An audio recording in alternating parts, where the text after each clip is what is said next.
Okay, today we're casting a coin in a knife handle, similar to this test piece here. And I've already done one side. So these are old coal scripts that a customer wanted to have in a knife handle. So I've cast this one in there. There's still excess casting resin, and it's not fully cured yet. You can see I can still indent it. It takes about 2 to 3 days, and then that'll harden up like glass. And then I'm able to grind and then sand and polish and get it up to where it looks good. And I thought you guys might be interested. So here we'll do side 2, and I'll show you how I did it. We drilled in with a Forstner bit that was a similar diameter to the coin. Couldn't find one that was exact. And you can see it's below the surface a little bit. So that way when I grind everything and hand sand, I don't eat through the top layer and into the top of the coin. And yeah, so anyways, we'll show you how I cast the resin and go through that process. So this is the resin that I got. It's just something that I saw on Amazon. I kind of needed to get this done. I've been trying a bunch of different epoxies and they weren't working. So I got this epoxy resin, did multiple sample tests, and it worked out really well. And so that's what I'm doing for the final product. This is a warm water bath. Let's get that in frame. So this is a warm water bath. The water is like 120 degrees Fahrenheit. That's what they recommend in their instructions. I'm letting it sit in here for a few minutes. I found that warming up the resin allows it to not trap as many bubbles because it's less viscous, and that seemed to work out well. So we'll pull these out and we'll pour them into this cup. So all I did is I didn't have any measuring cups, so I poured in 1 tablespoon of water and then marked it with a Sharpie. Here. And then I poured another tablespoon in and marked it with a Sharpie. So that'll be my part A and my part B. And then I know I have a 1-to-1 ratio, which is what this resin requires for its mixing rate. So if you don't have measuring cups, you can do something similar to that. Obviously, I don't need 2 tablespoons of resin to cast that little coin in there. But resin doesn't mix well at and cure properly at smaller quantities. Even this is a pretty small quantity for this resin, but it did cure up well in my tests. And also, it's really difficult to get 1-to-1 parts when you're mixing very small quantities. So I decided I'll just waste a little bit of resin, actually quite a bit of resin, but it'll be worth it in the end for a good finished product on one-of-a-kind coins that are embedded in knife handles. All right, so we'll take our part A and pour it in here up to our first line.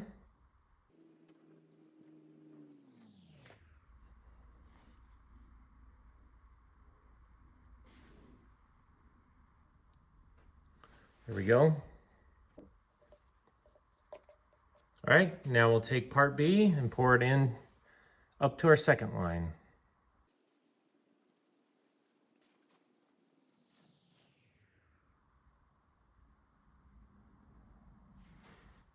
Okay, it's looking good, and now we're going to mix slowly for 3 to 5 minutes.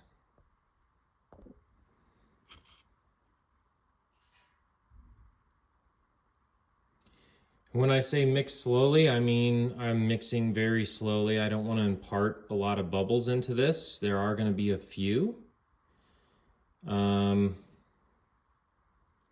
Like you can see, there's like one there. You can kind of scoop them up to the surface and then it pops.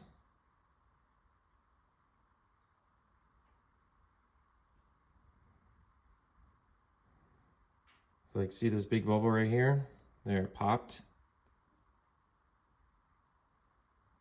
And the directions for this resin are you're going to stir slowly, getting every corner of the cup to make sure that you're imparting all that resin, but you see the swirls in there? You're going to stir this until it goes clear and you can't see the the swirls in the epoxy.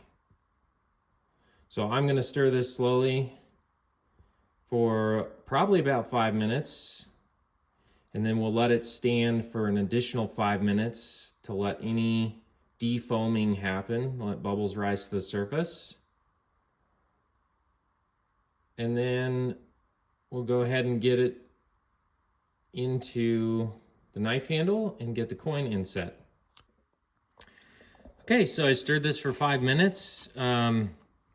There's no more swirls left in the epoxy, and you can see there's some bubbles there on the surface. We're gonna let this sit for 5 additional minutes to degas or defoam, kind of let those bubbles rise to the top. And then we'll hit it with some flame from a torch, just as some CO2 will help pop those bubbles before we start working with it. So we have minimal bubbles in it. And then since it's going into such a small piece, it'll be easy to get rid of any remaining bubbles with like a toothpick. So come back when we start working with it. All right, it's been sitting for about 5 minutes. The top, some of the bubbles have risen to the top, so I'm just gonna hit it with a torch blast here real quick.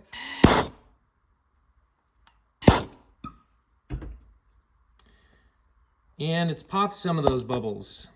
And then we don't have to worry about the rest of them. We'll get them out during the casting process. I cleaned out this pocket with rubbing alcohol and also cleaned the coin, so there's no oils or greases or anything on that to prevent bonding.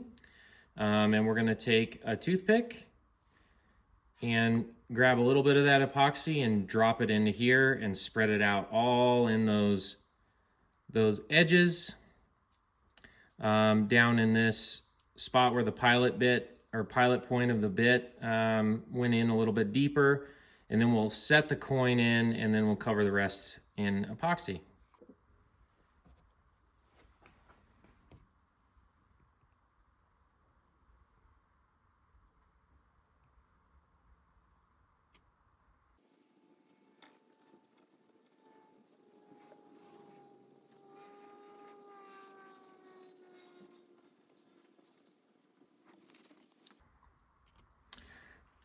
All right, we have the whole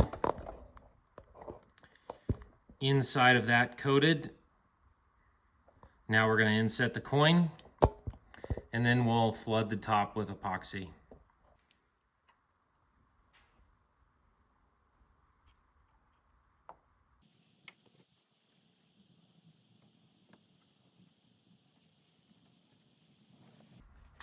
Okay, you can see that I pressed it down. Make sure it's seated on the bottom of that pocket, and that pushed some of that resin up and around it. And then we're just going to take a little bit more here.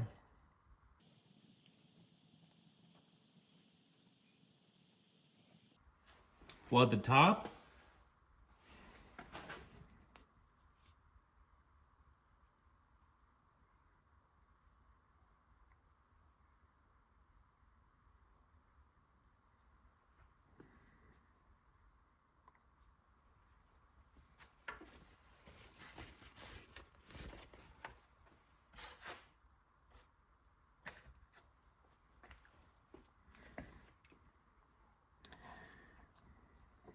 And then here, there's a larger gap on this side than there is on this side. So I try to move it around with the Q-tip, or try to move it around with the toothpick, but it doesn't work as well as taking the edge of a straight razor or of a razor blade and just pushing it down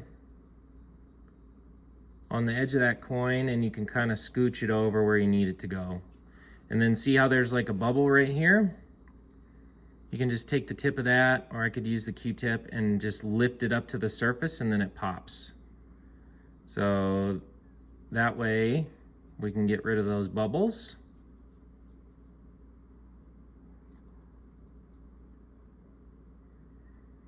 And make sure that our casting will be nice and clear. So I'm gonna do some positioning on this, and then since my workshop is super dusty and kind of gross, and I have other work to do, and this is gonna take about 8 hours to set up before it can be handled, I'm gonna take this and move it inside. All right, we have the coins set in epoxy.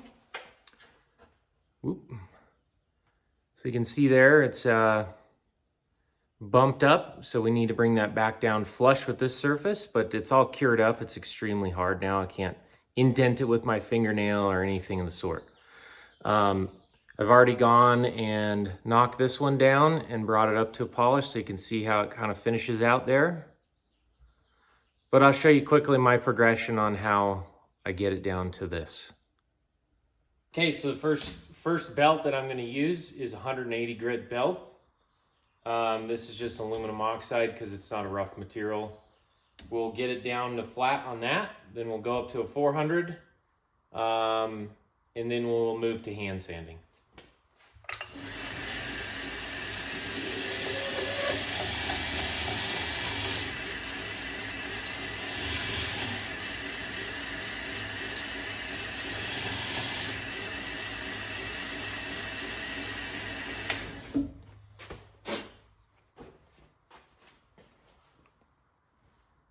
Okay, you can see how it's kind of like milky and all scratched up, but there's no excess bleed off of epoxy, so it's all one flat surface.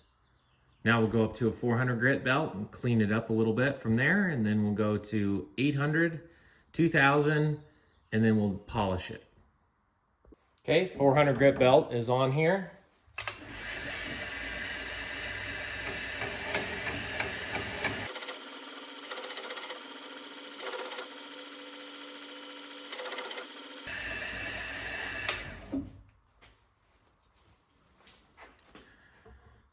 Okay, so it's a little less milky. And now we're gonna hand sand it at 800 grit. Make sure we're to remove all those scratch marks and it'll really start to polish. If you want to, you can go in between, you can go 600, but I go straight to 800.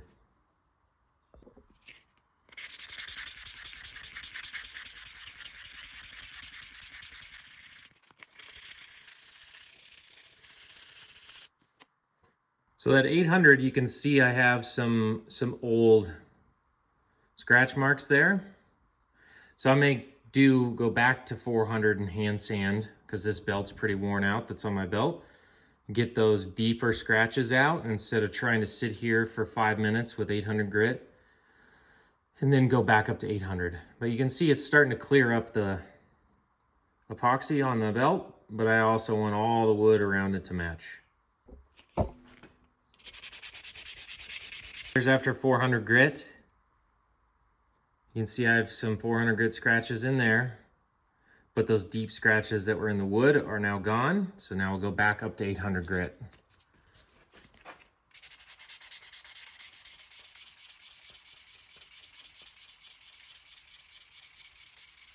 Okay, so there's 800 grit. You can see it's still kind of foggy, and that's why we're going up and up and up.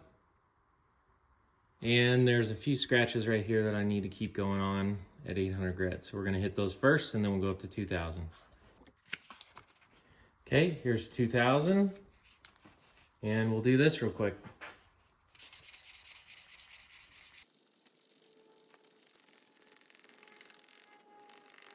When you start hitting a uniform surface finish, you can feel a change in the sandpaper. It starts to get stickier, especially at the higher grits. And the sound will change.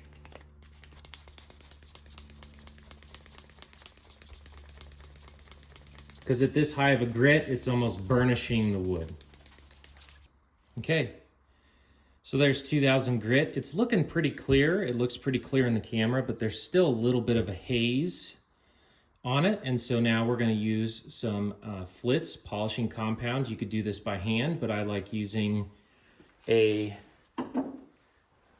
just a buffing wheel on my Dremel.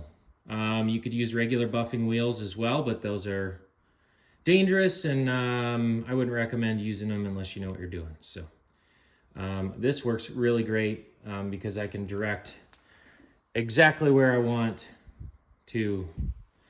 I can direct exactly where I want to buff on this handle and hit the exact spots that I want.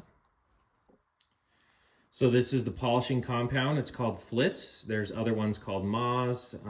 You could use like Mothers. There's a bunch of different polishing compounds that you can use. You can use wax-based ones that are for like loading buffing wheels, but you don't need a whole lot. I just add a few dabs around here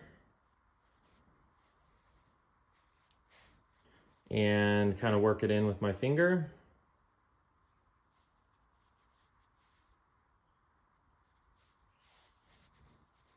And now we'll turn it on and buff.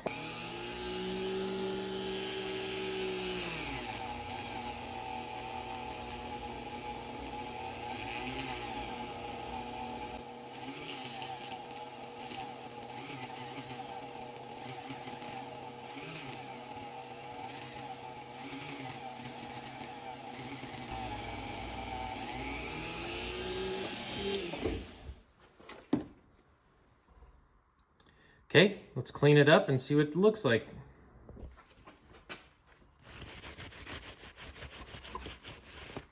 Just wiping it off with a paper towel.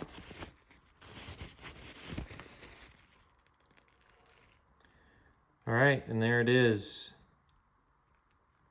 May buff it a little bit more, but it looks like we have no outstanding scratch marks.